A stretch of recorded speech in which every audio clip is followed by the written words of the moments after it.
Hi and welcome back to my little corner of the internet. Today we're making stays, the ones from Redthreaded. These are in a size M, a medium, and I'm going to use the same carbon paper as I did on my short stays because that worked out pretty well, and you can see it even though it's a light and a dark carbon paper, you can see it pretty well also. So I thought, why not give it a try?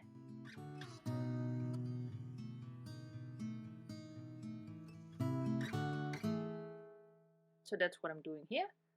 I'm tracing off all the boning channels with the carbon paper underneath. I don't know if it has another name in English, but in Danish it's carbon paper. It has this kind of waxy texture on one side, and then it's just paper on the other. So what you do is you put the waxy textured paper down, and then you put whatever you want to trace on top of that, as you can see here. And because my carbon paper wasn't big enough, I ended up using two pieces, one yellow and one red.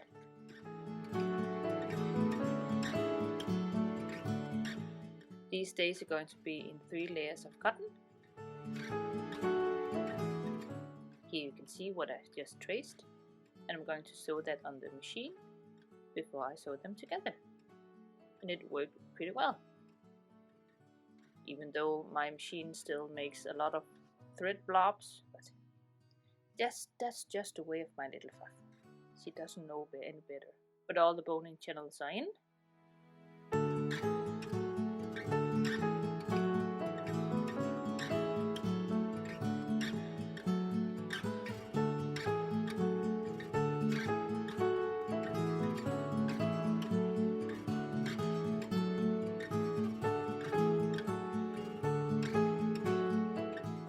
I'm just going to trim off all of the straggly bits of thread. Then I'm going to sew it together, piece by piece. I ironed all the seam allowance on each side, and now I'm going to put in some boning, which in this case is zip ties, because I thought, why not? I ran out of regular boning on my last video, so I thought, you know what, I'm just gonna try this whole zip tie thing to see if that actually works, or if that's even comfortable to wear. And I'm just snipping off all the edges on the inside. I know you can do this with where you put lining in as well.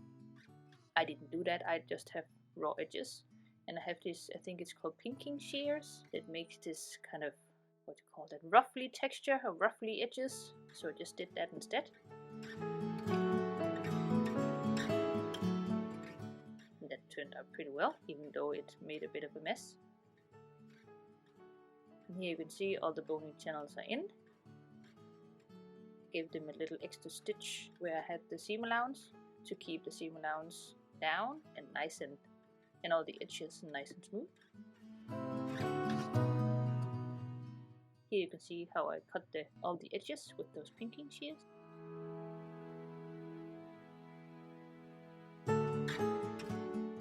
So yeah, let's put in some boning, or in this case zip ties. These are just the regular ones from your plain old, what do you call those? In Denmark we call them byggemarkeder, where you can buy supplies for making stuff. I have no, byggemarkeder, what is that called in English? I have no idea. Home Depot, that's the word. But anyways, I'm putting all of the zip ties, pretending it's boning. Snip them off so they are not too long, so I can still put on the binding without hitting all of the boning, you know, so you don't accidentally destroy your needle. And so the boning won't poke you. This is one of my favorite parts of making stays and corsets. This is putting in boning and hammering on eyelets. And I'm using steel for center front and center back, because that's what I had in my stash. And it's actually pretty comfortable, because the rest of the stays isn't too, they are okay flexible with the zip ties, so it actually turned out pretty well.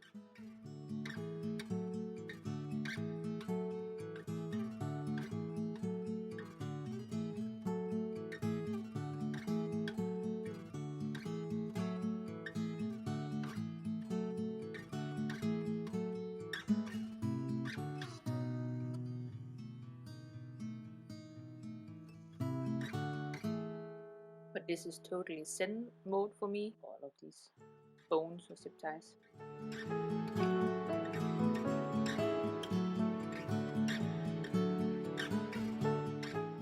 And after making my short stays, I was like, you know what, I need to make big stays as well. It's been like a year since I made my last pair.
Last bones are going in.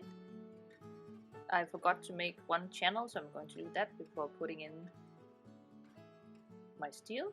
And here I'm just finding all the edges, and again using my kabang paper, this time on the outside of the fabric. I wouldn't recommend using the kabang paper on the right side of the fabric to make boning channels, because I don't know if it would disappear. It probably will over time, but just in case, do it on the underside of the fabric. But this was pretty easy, nothing to it really.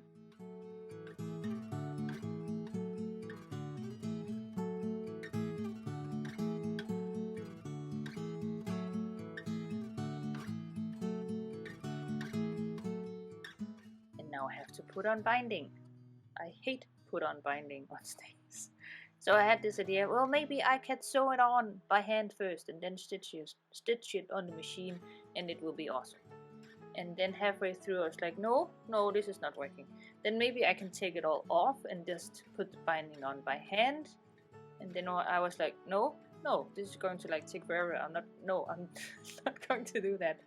So even though you see me here sewing on by hand, I ended up taking it all off, cutting all the pieces down as you do, all the tabs on the stays, and then do it on the machine. And honestly, it looks like crap. I am really not good at putting on binding.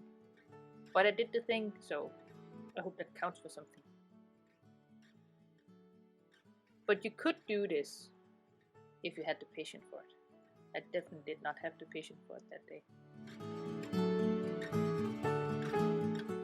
And here I have all the binding sewn on, and I gave it a little press afterwards with my iron just to make it look nicer. Try to make it look nicer. As you can see, it's not perfect at all, but I tried, and it's on. I just need to put on the shoulder straps and the eyelets, and I'm almost done.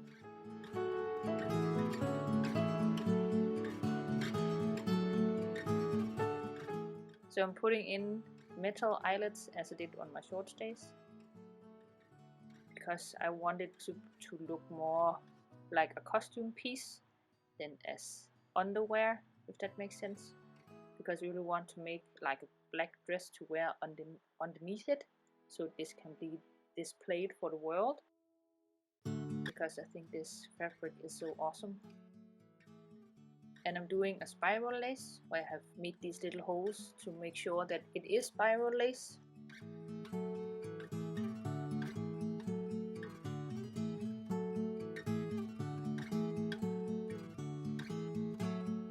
And it is, so that's awesome.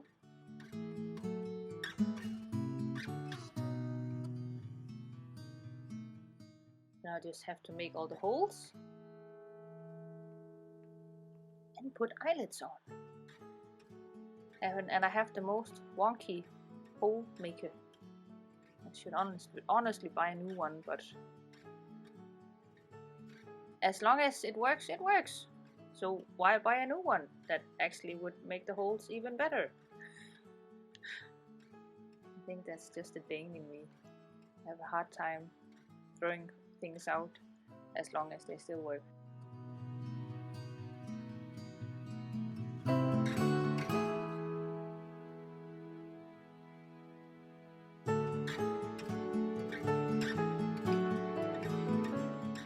Let's beat the living beep out of this. It's so much fun.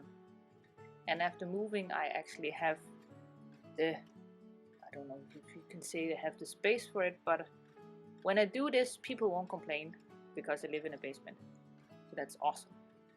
And it's so fun just hammering the shit out of it. Definitely recommend. So that's what I'm doing.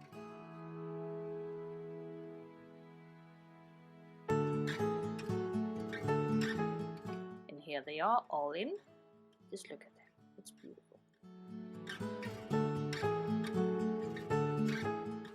And I didn't ruin any one of the eyelets this time.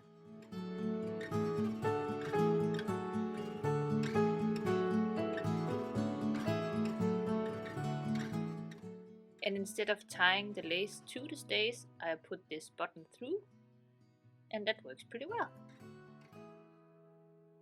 And here it is, on, lovely, wonderful, fits like a glove. I just love this pattern so much. It fits my body type very well. Thank you guys so much for watching, and I hope to see you next time. Bye!